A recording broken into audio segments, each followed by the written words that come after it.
CTV News with Carlyle Fiset. Good evening. Thanks for joining us. We're a little more than 24 hours from President Donald Trump's social media announcement indicating a pause for his 50% tariffs. And at this point, it's still unclear what both sides have specifically agreed to. With the latest from Washington, here's Mike Couture.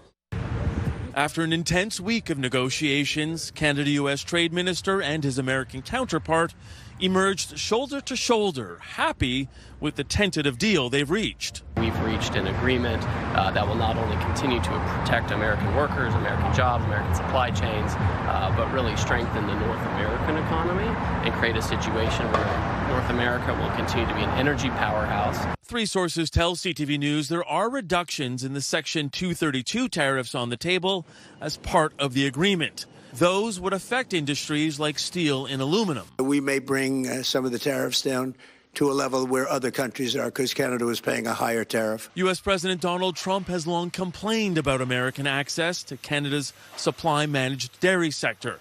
And he's claiming there is a deal on that, too. The tariffs will be non-existent for our farmers. Our farmers were paying tremendous tariffs into Canada, and those tariffs are going to be totally eviscerated, down to zero. LeBlanc tried to reassure reporters that the decades-old system isn't disappearing. The Prime Minister was very clear. We needed to protect supply management.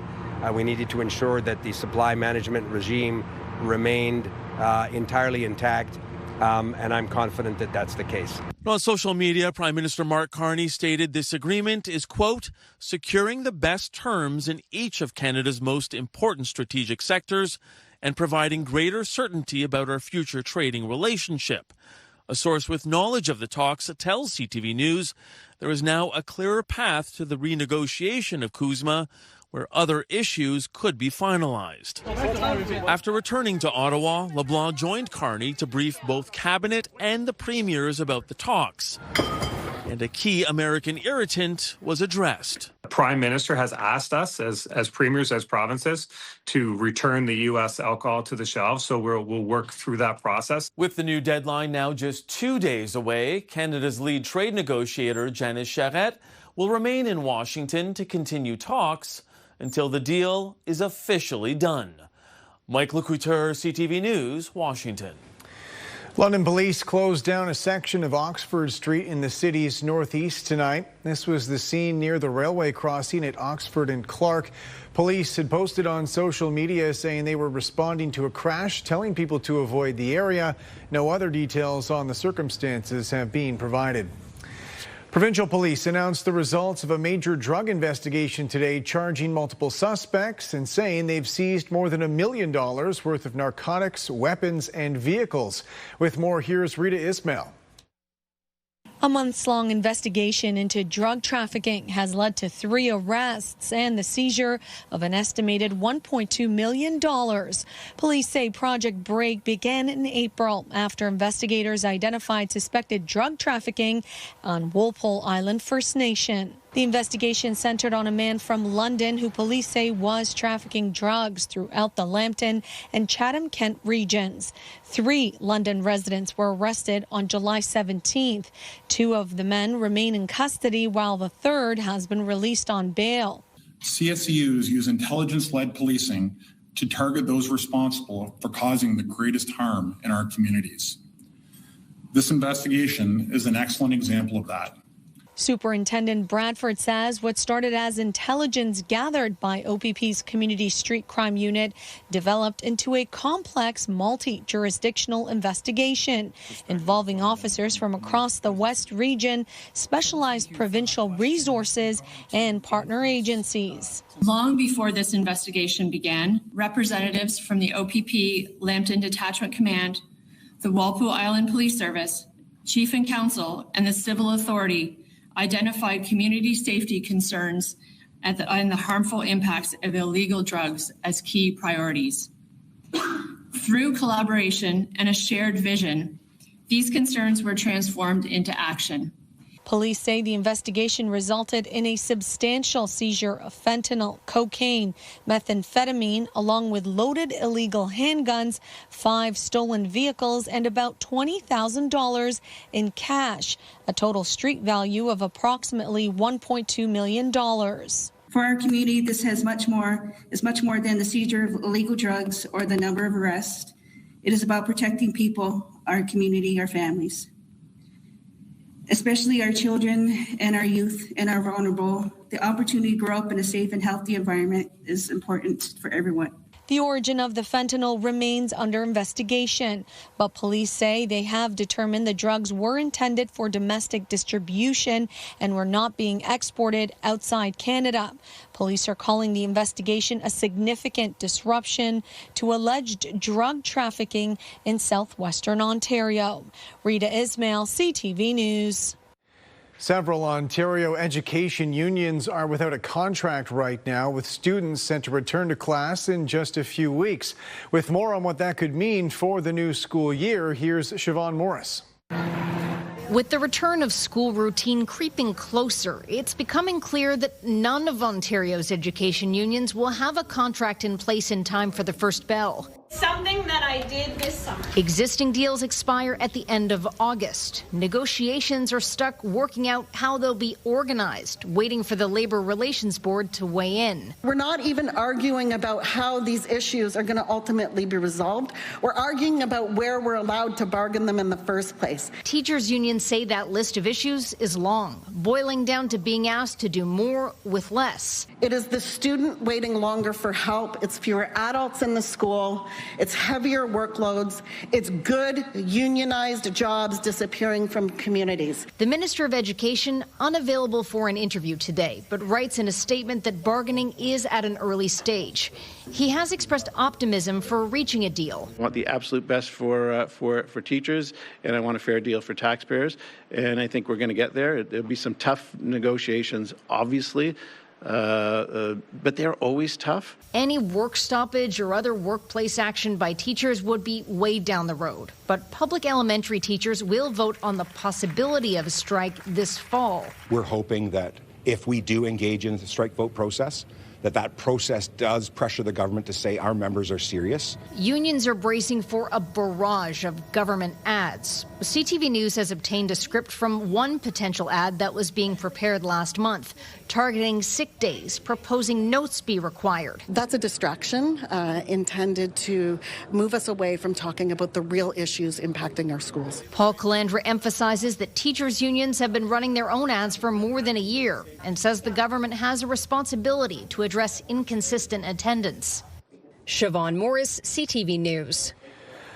A touring protest stopped in London today, speaking out against the federal gas tax. Officials with the Canadian Taxpayers Federation want the federal government to extend the gas tax pause beyond its current expiration date at the end of September.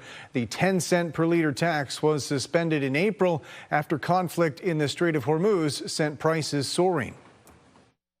Those savings are about to be eroded away on September 8th. And this is a really important issue for families in Canada. I mean, the average a family who has a minivan and fills it up once a week, they save about $400 a year by not paying the gas tax. Officials with Loblaw say they've changed how they label certain products, which some shoppers say is making it harder to tell where their fruits and vegetables are coming from. With more on the change and customer reaction, here's Kevin Chirac. This Loblaw-owned grocery store in downtown Vancouver has a large sign proudly touting thousands of Canadian products. But in the produce aisle, finding out where fruits and vegetables come from isn't always so easy. Display signage offering few details. For many items, the only clue to where they came from was the small sticker attached to the produce. I personally don't understand why they would even want to do that, because it could cause people to not want to shop there.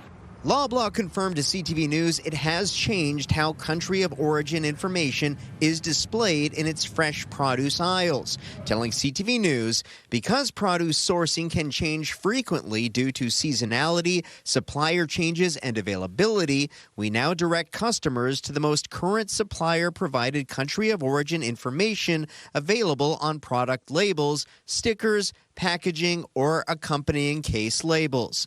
Just a few blocks away at this Safeway, a different approach. Buy BC, Buy Canadian, and country of origin signage is easy to spot throughout the produce aisle. Customers we spoke with say as tensions increase between Canada and the U.S., they're paying closer attention to where their food comes from. It's important to me now because of all these tariffs he's planning to put on us. It's very important for me and for all the people because you should buy products that are locally produced. I like to support Canadian as much as I can under the current situation with the tariffs and so on and so forth. And with Trump threatening tariffs that could impact Canadian food producers, one researcher believes the Buy Canadian movement may gain even more momentum. That would give consumers pause and a strong reason to support Canadian companies. The Canadian Food Inspection Agency tells CTV News there is no federal requirement for grocery stores to identify a product's country of origin on shelf tags or other store signage. Kevin Chirac, CTV News, Vancouver. We are days away from Airshow London taking off, and preparations are well underway. Leading the way, one of the most advanced fighter jets in the world. With more, here's Lauren Stallone. The 11th annual Airshow London kicks off this Friday with some of the world's top pilots touching down in the Forest City. I was first inspired to aviation when I was 16 years old, watching the F-22 demonstration in a small town of St. Cloud, Minnesota. After that, I chased all my ratings to become an Air Force fighter pilot and was fortunate enough to become an F-22 pilot. Nick Letourneau, also known as Laz, is the demo pilot of the United States Air Force F-22 Raptor. The F-22 is the world's premier air dominance fifth-generation fighter. It was the first of its type in the world. And it's about call it 3-year process from the time you start flying airplanes in order to get in the cockpit of an F-22. From there, it's about 7 months of training at our formal training unit at Langley Air Force Base. Laz says he's excited to be back in London to perform at the air show. And it really goes back to that start for me, the spark for aviation that got me into flying in the first place.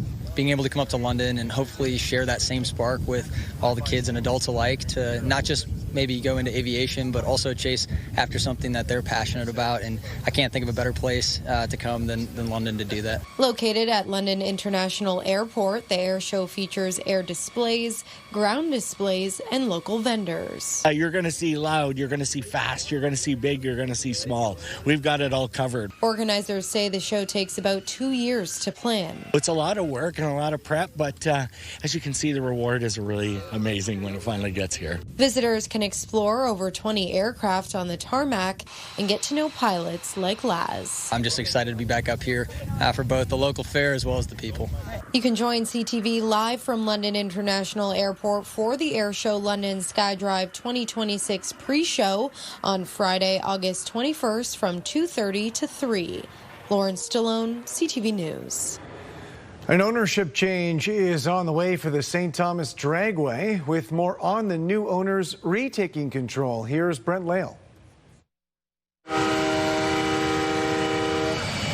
What's old is new again at the St. Thomas Dragway.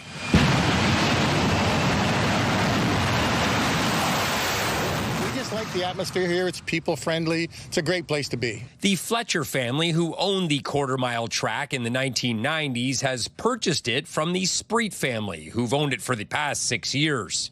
The timing was right. Our family had been talking about succession planning already. And so when they approached us, we were ecstatic to be able to pass it along to a family who we know is going to take this facility to another level. We worked really hard on trying to bring it back into what it was, but it needs a little bit more, and the Fletchers are going to be a great family to do that. We all worked here, every one of us, my daughter, my wife, everybody's worked here many, many years, so we're used to this property for sure. The Fletchers are notable in drag racing across North North America. They plan to rename the track London Motorsports Park like it was during their previous regime.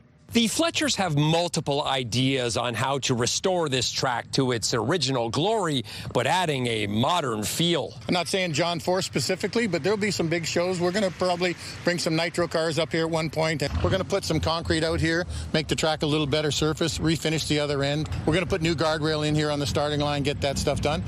Some digital scoreboards at the other end, so that'll help the spectator experience so they can see what's going on, maybe some replays, some neat stuff. They'll be able to figure out what's actually happened on each run. So neat things for the spectators. Jarrett Spree will be moving to Grand Bend Motorplex, taking over for his father Paul, who is stepping back from operations. He's excited about putting his own spin on that track while handing over the keys to this one. This is the oldest purpose-built drag strip in the country.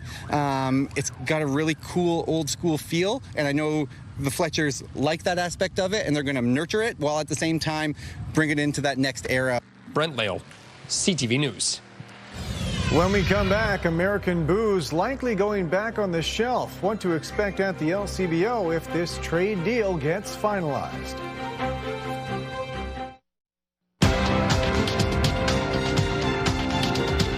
The deferral of American tariffs boosted stocks on both sides of the border today. In Toronto, the TSX gained 34 points.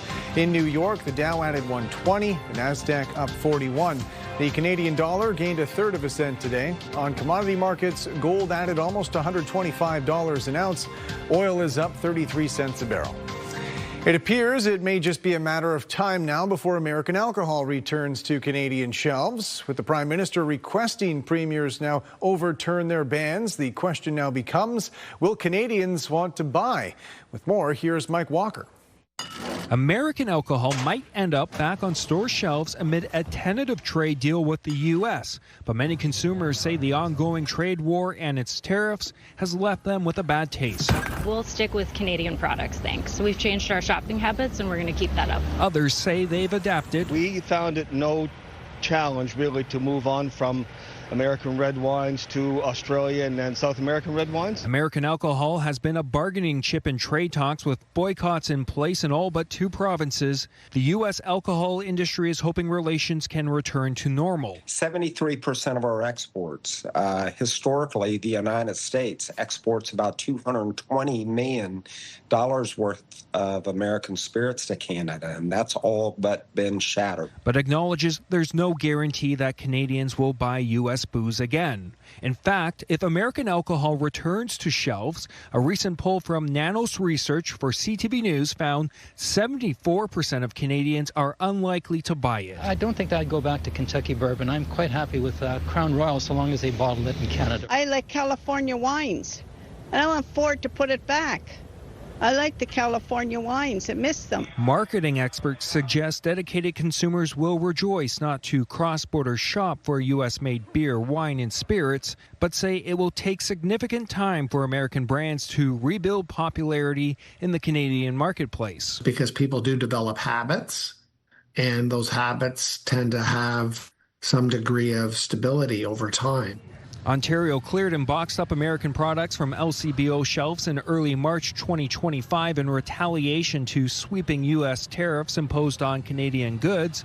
Premier Doug Ford stated last week the ban could be lifted if there is a fair deal that protects Canadian industries. Before anything happens, we protect our auto sector, our steel sector, our agricultural sector, our forestry sector. Looking at the bigger picture, many consumers still leery. I don't trust anything Trump says. I never have. If this is in fact a done deal. Mike Walker, CTV News.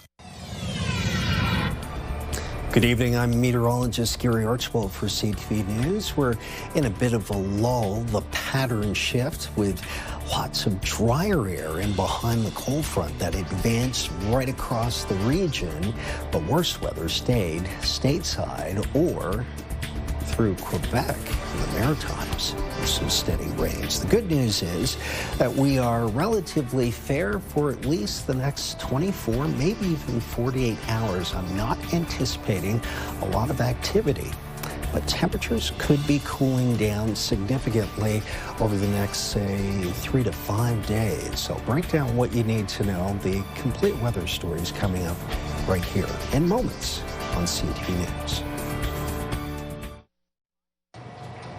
Welcome back. Gary Archibald with me again tonight. And Gary, I know we've got some cooler temperatures in the forecast. I think me, along with many viewers, I'm sure want to know, is this it for summer already?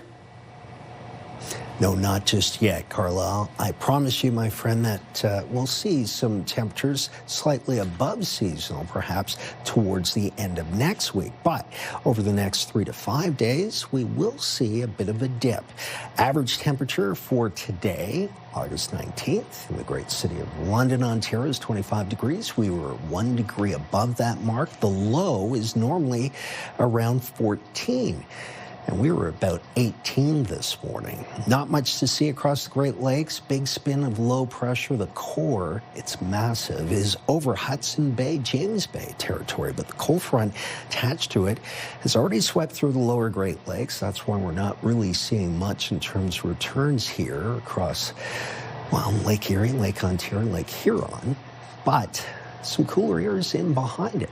There is a disturbance that's tracking just south, if not clipping, the south shores of Lake Erie. If it stays to the south of Lake Erie, then we won't get hit hard by significant showers and thunderstorms. That area, parts of Indiana, Ohio, Pennsylvania, has just been drenched, flooding, and there have been some major casualties, even fatalities. So it's been a very serious situation. We are very blessed it has not been the case where this area of low pressure or series of low pressure systems have moved through southern Ontario.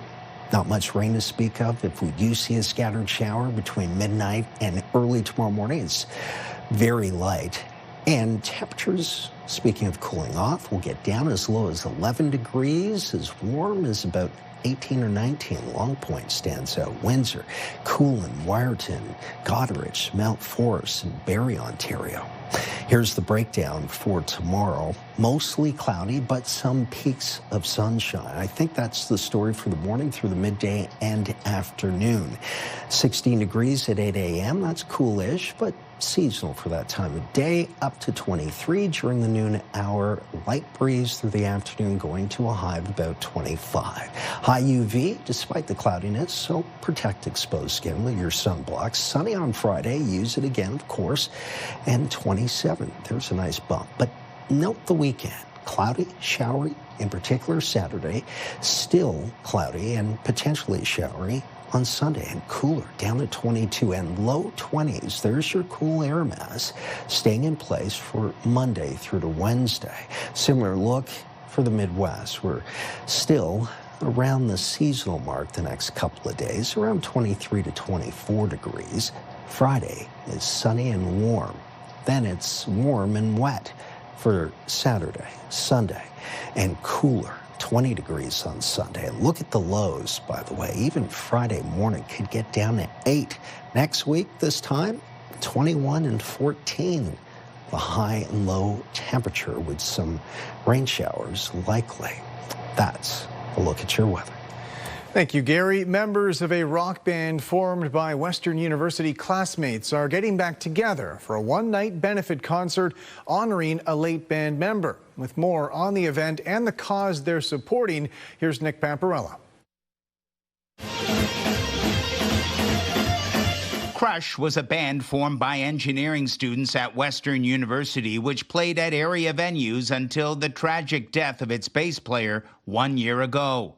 Following a skateboarding accident, Riley Sorovicek passed away after suffering a traumatic brain injury. I miss reminiscing about our memories. Rory Osborne was a band member and classmate of Riley's at Western. Just the easiest guy to get along with. He was a person that could always put you in a good mood. He saw the good in everything and everyone. And on stage, he was an electric stage presence. Joey Hodes was also part of the band and a friend of Riley's. Smile on his face, always happy, always down to participate.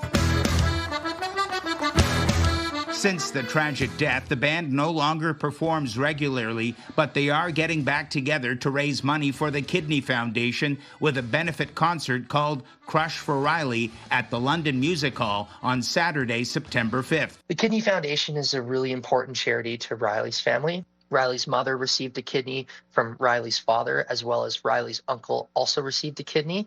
And at the time of Riley's death, 5 of his organs saved 5 different lives. So it just made a lot of sense to partner with them. They are hoping to raise more than $20,000. Tickets to the benefit concert are available by going to the London Music Hall website or the Crush Instagram page. Nick Paparella, CTV News.